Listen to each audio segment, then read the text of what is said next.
February 1991. Southern Iraq. British infantry of the 1st Armored Division advanced into a sandstorm carrying a rifle issued only 6 years earlier. Within days, magazines fell from their weapons unprompted. Safety catches swelled shut in the heat. Soldiers stripped and re-oiled their rifles by the roadside, and the oil only drew in more sand. Troops had already given the weapon a nickname, the civil servant, because they said it didn't work and couldn't be sacked. Here is the paradox. 2 years earlier, on a British Army ranges, that same rifle had shot so accurately in trials that marksmanship qualification standards had to be rewritten to keep them achievable. A weapon capable of record-breaking precision on a clean range was falling apart in the one place it had to work.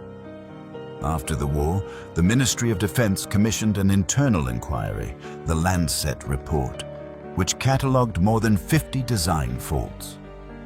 When the findings reached the press, the ministry denounced the document as a forgery. Months later, it was forced to confirm the report was genuine. But the real story of the SA80 is not a government cover-up.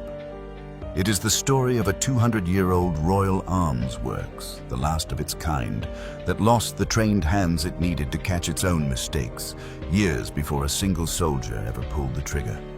Every week, this channel tells the stories of the engineers, the factories, and the decisions that shaped the weapons Britain sent to war. Subscribe if this story matters to you. The story begins at Enfield Lock, North London, in 1951. The story begins at Enfield Lock, on the banks of the River Lee in North London, in 1951. The Royal Small Arms Factory had stood on that site since 1804, the Crown's own gun-making works, an institution, not a company, answerable to the War Office rather than to shareholders. By the early 1950s, its design department was working on something radical, a compact, futuristic rifle called the EM2, built around a novel intermediate cartridge and a configuration in which the action and magazine sat behind the trigger, close to the shoulder, rather than in front of it. A bullpup layout, so called for compressing a full-length barrel into a shorter overall weapon by moving the working parts back into the stock. The EM2's chief designer was Stefan Jansen, a Polish engineer who had fled continental Europe during the war and found his way into British small arms design. A foreigner's precision applied to a distinctly British problem. In May 1951, the EM2 was formally adopted by the British Army. It lasted 7 months. NATO's push for a single standard rifle cartridge among its members proved decisive, and the United States insisted on 7.62 by 51 millimeters. A full-power round, the EM2 was never built to fire. By early 1954, the EM2 was cancelled. Britain adopted the FN-designed rifle instead, built under license as the L1 A1 self-loading rifle, the very weapon this channel has already told the story of. The bullpup concept did not die with the EM2. It waited. By the late 1960s, the L1A1 itself was aging, and Enfield's planners returned to the drawing board Jansen had left behind. Under General Staff Requirement 3518, issued as planners looked toward the following decade, the factory began work on a new weapons family. An automatic rifle and a companion light support weapon, built once again on the bullpup principle, chambered for a new small-caliber round of Enfield's own design, 4.85 millimeters, roughly the diameter of a pencil lead. The program took its name from its own deadline. Small Arms for the 1980s, SA80. This was not one man's ambition. It was an institution's attempt to leapfrog its own failure 2 decades earlier. To build, this time, entirely on British terms, a rifle no foreign standard could cancel out from under it. Prototypes were ready for trials by 1976, built and tested inside the same Enfield Lock buildings that had produced the Lee-Enfield rifles of 2 world wars. But the timing worked against the program twice more. NATO trials in the late 1970s selected the Belgian S1095.56 by 45mm cartridge as the Alliance standard, forcing Enfield's engineers to rechamber the entire design a second time, from 4.85mm to 5.56mm, years into development. Then, in 1982, the Falklands War pulled resources and attention away from the small arms program entirely, delaying formal adoption by a further 2 years. By the time the weapon was finally accepted into British service on the 17th of January, 1984, at a provisional acceptance meeting held in the Old War Office building on Whitehall, the program had consumed 14 years and, by the government's own account, roughly £500 million in development costs. The rifle that emerged from that meeting had a new name of its own, the SA80 individual weapon. It carried a design lineage stretching back to Stefan Jansson's drawing board in 1951. And it carried, unrecognized at the time, the accumulated compromises of every deadline that had forced it to change shape along the way. On 2nd October 1985, in a public ceremony at Warminster, the first L85 rifles were formally handed over to the 1st Battalion, Worcestershire and Sherwood Foresters. It should have been a moment of quiet, institutional pride. Instead, one of the accompanying L86 light support weapons stood on display with black electrical tape wound around its bipod legs, a stopgap fix to stop them springing open and injuring the soldier holding it.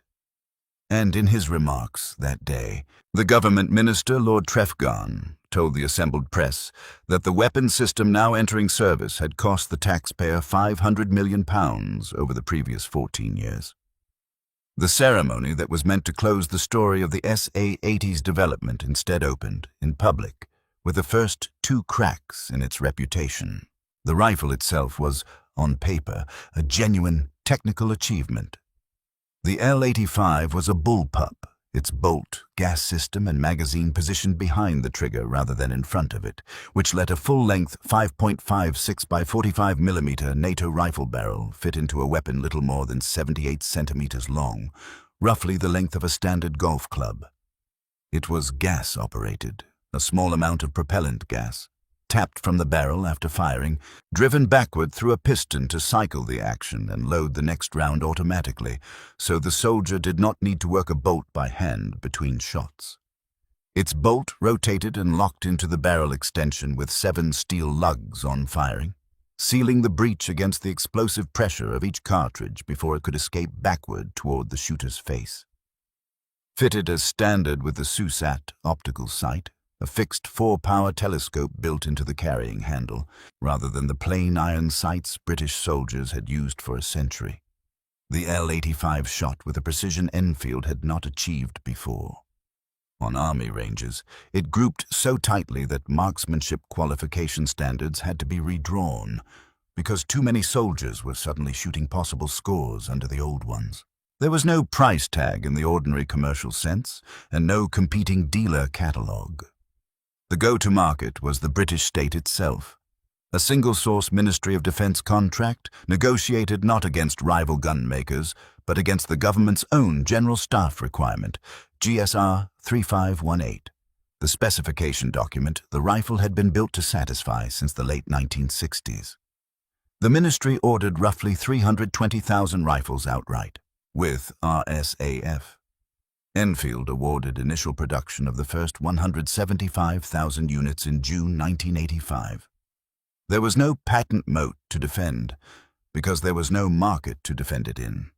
The lock-in was institutional, not commercial.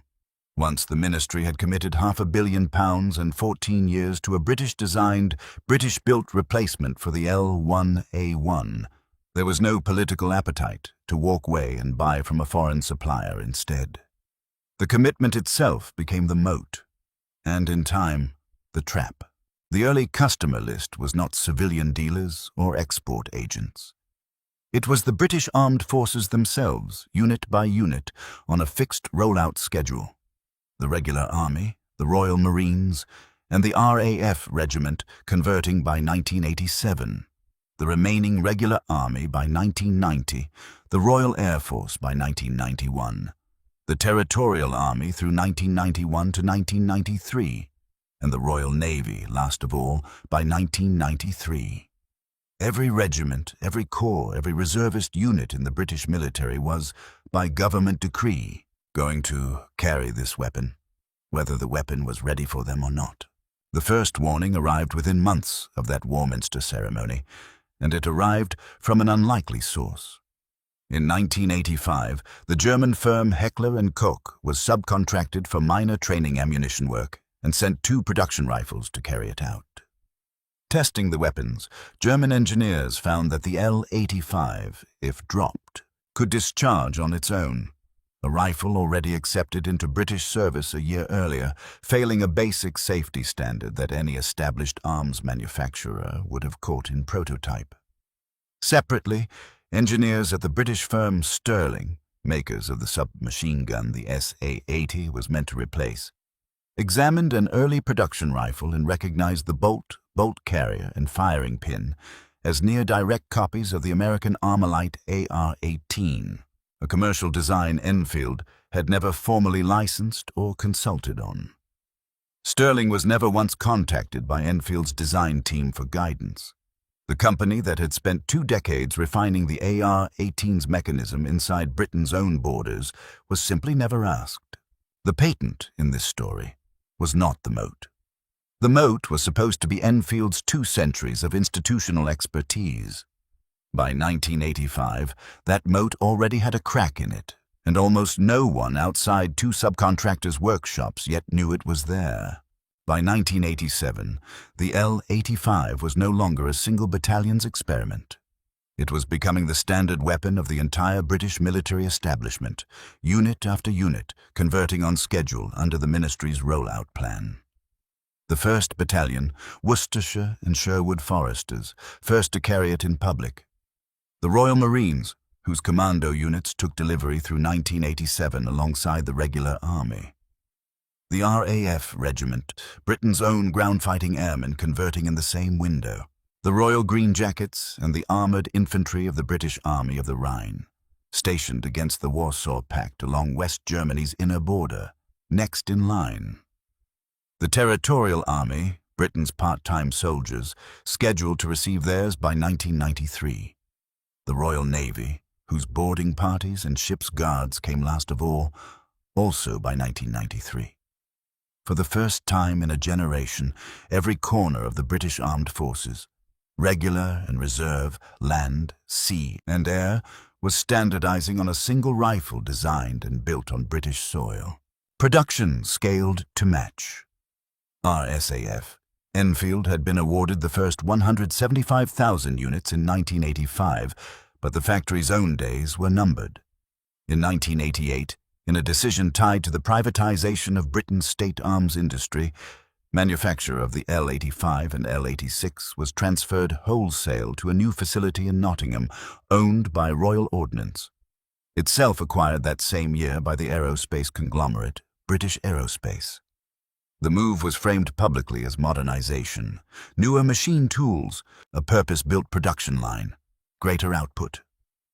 The reality, inside the factory, was starker. Of the 230 individual components that RSAF Enfield had machined in-house, the new Nottingham plant produced only 15 to 20. The rest went out to subcontractors on thin stock and tight margins, assembled by a workforce with little background in firearms manufacture at all. The craftsmen who had built the Lee Enfield and the L1A1 were not making the transition.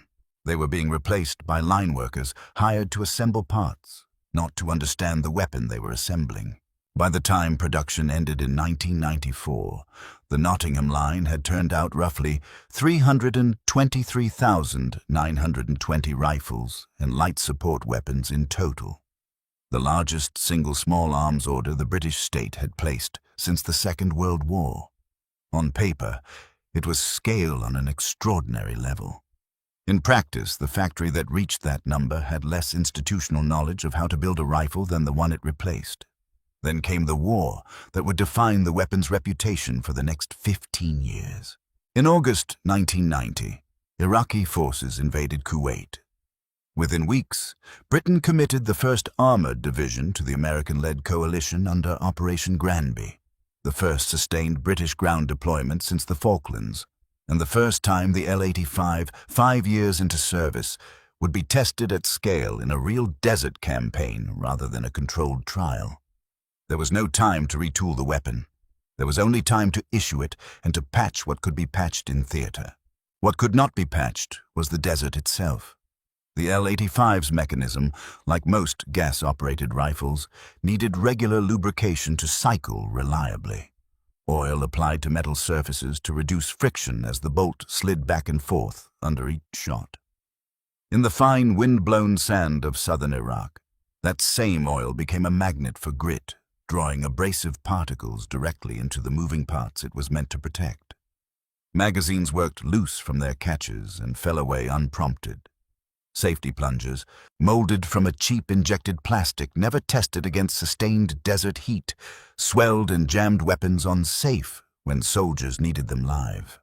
Soldiers stripped their rifles in the open, under fire discipline, re-oiling parts that would clog again within the hour. If a rifleman's L-85 seized at the wrong moment during a night contact in the Iraqi desert, that soldier had a single useless weapon, no time to strip and clear it, and nothing but a bayonet between himself and the enemy in front of him. That was not a hypothetical. It was the operating reality British infantry carried into Operation Desert Sabre, the coalition's ground offensive that opened on February 24, 1991, and broke the Iraqi army's front line within 100 hours. The rifle survived the war. The soldiers who carried it were awarded the Gulf Medal for their service. The rifle itself earned no commendation of any kind. Not from the Ministry of Defense, not from the regiments that had carried it, not from a single official report filed in the campaign's aftermath. Within months, the ministry commissioned its own internal inquiry into exactly what had gone wrong. That report would carry a name of its own: Lancet. In the years immediately surrounding the war, the only innovation the L-85 saw was defensive, not developmental. A wire fence fitted around the magazine catch to physically stop it from being knocked loose by webbing or brush. A revised training pamphlet instructing soldiers to lubricate more heavily still, the same fix that had failed in the desert, issued again because no better one yet existed. Of the 50-plus faults the Lancet report would go on to catalogue, only 7 were addressed by these stopgap changes. The rest were left as they were. By 1988, the institution that had designed the rifle no longer existed in the form that had built it. RSAF Enfield, the Crown's own arms works, standing on the same ground since 1804, closed its gates for good. Its design lineage and its remaining skilled hands absorbed into Royal Ordnance, a company now owned by British Aerospace and answerable, for the first time in the rifle's history, to shareholders rather than to the War Office. The name L-85 survived the transition intact. The institutional culture that had once been capable of catching its own mistakes did not survive with it. And the war that had just ended in the Iraqi desert was the first proof of exactly what had been lost. The turning point came not on a battlefield, but in a newspaper office. In 1992, extracts of the Lancet report reached the British press. The document catalogued more than 50 design faults across the L-85 and L-86, the swelling safety plunger, the loose magazine catch, firing pins prone to snapping in cold weather, dozens more, compiled from testimony gathered directly from soldiers who had carried the rifle through the Gulf. When journalists put the findings to the Ministry of Defense, the ministry's response was denial. Officials described the leaked document as fabricated, not genuine, not an authentic government paper. Months later, under continued press pressure, the ministry was forced to confirm what it had already known internally. Lancet was real, and the 50 faults it listed were real too. A government that had spent £500 million building the rifle now spent its early credibility denying the one document that explained why it hadn't worked.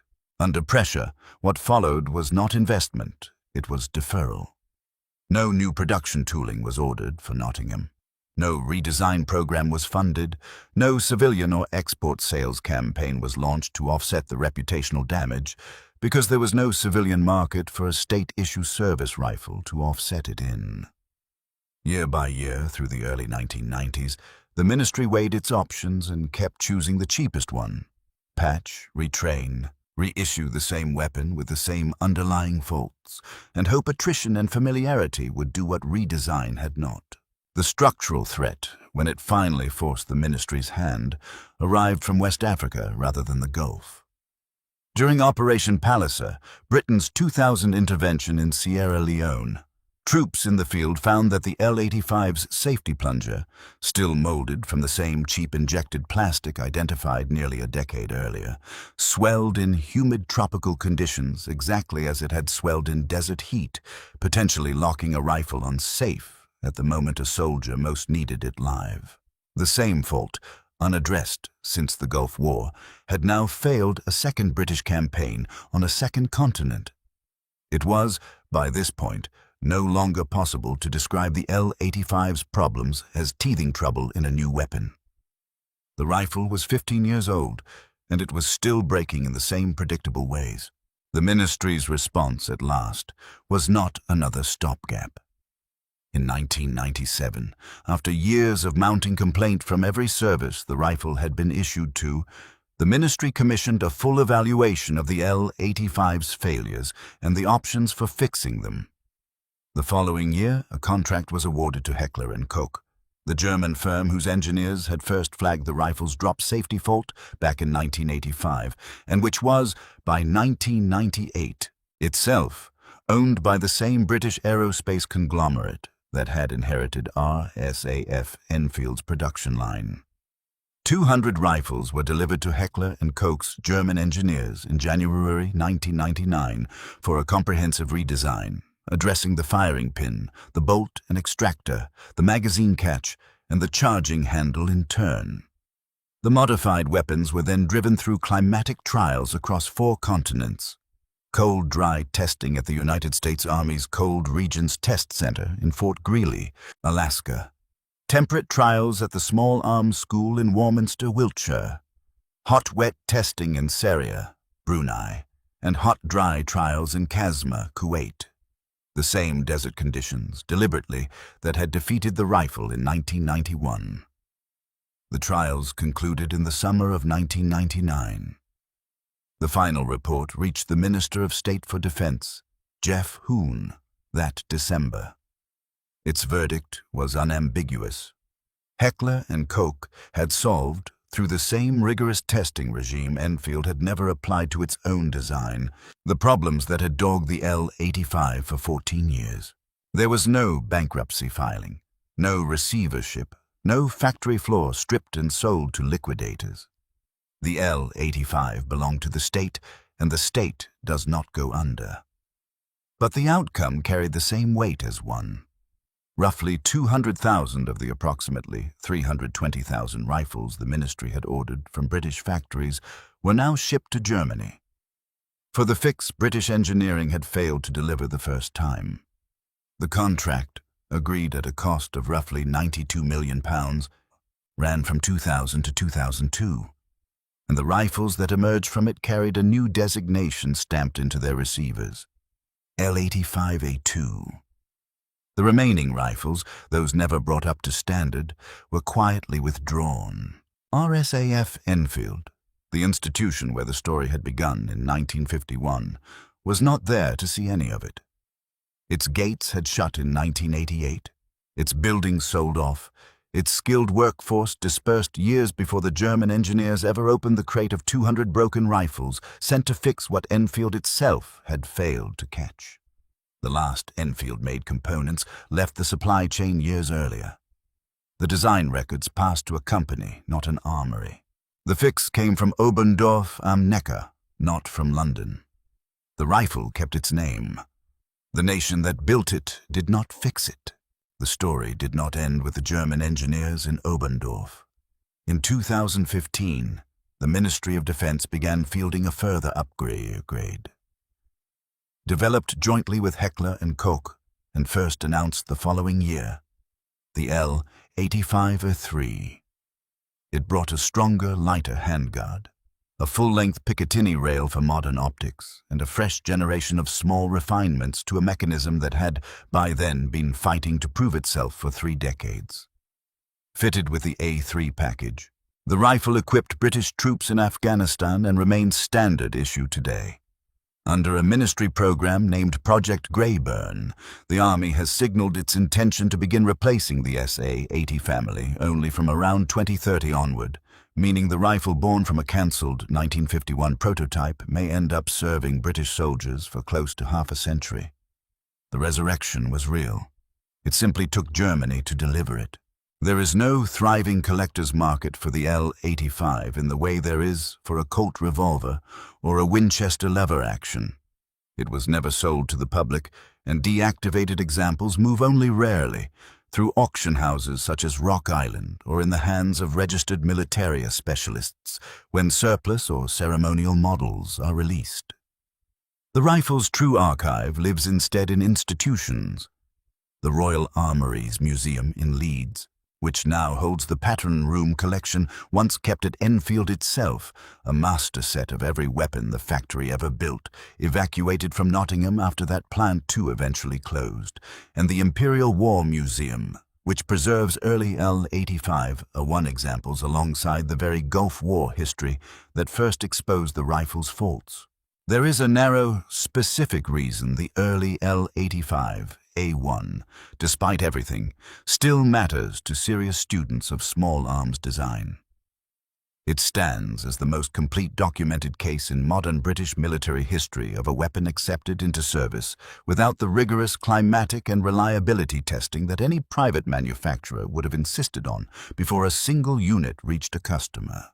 Engineers studying procurement failure still return to the Lancet report and the Heckler Koch upgrade trials as a paired case study, the first showing exactly how a design can fail, the second showing exactly what disciplined testing looks like when it is finally applied.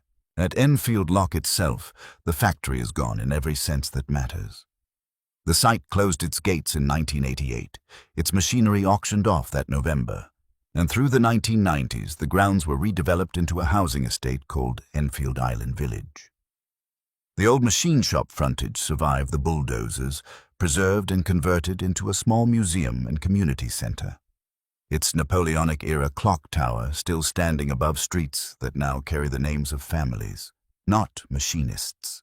2 centuries SA80.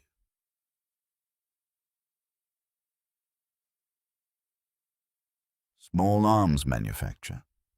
Muskets, the Martini Henry, the Lee Enfield, the Bren, the SA80 itself, ended not in a controlled shutdown, but in a property deal. Here is the footnote few people know. The rifle's original designer, Stefan Hansen, the Polish engineer who drew the EM2's bullpup layout in 1951, 3 decades before SA80 ever carried it into production, never lived to see his concept finally succeed. His design lineage passed from Enfield to Royal Ordnance to Heckler Koch, crossing 3 institutions in 2 countries before it was finally built to the standard he had first imagined. In small arms design, an idea can outlive both the man who conceived it and the institution he conceived it for. The philosophical weight of the SA80's story does not sit with any single failure. It sits with what happens when a government simultaneously demands an entirely new, homegrown weapons system and dismantles the institutional expertise required to build one, commissioning ambition while divesting the craft. Britain closed the doors on the very factory that carried its rifle-making knowledge, at almost the exact moment that knowledge was most needed to catch a design in trouble. What was lost at Enfield Lock in 1988 was not simply a factory.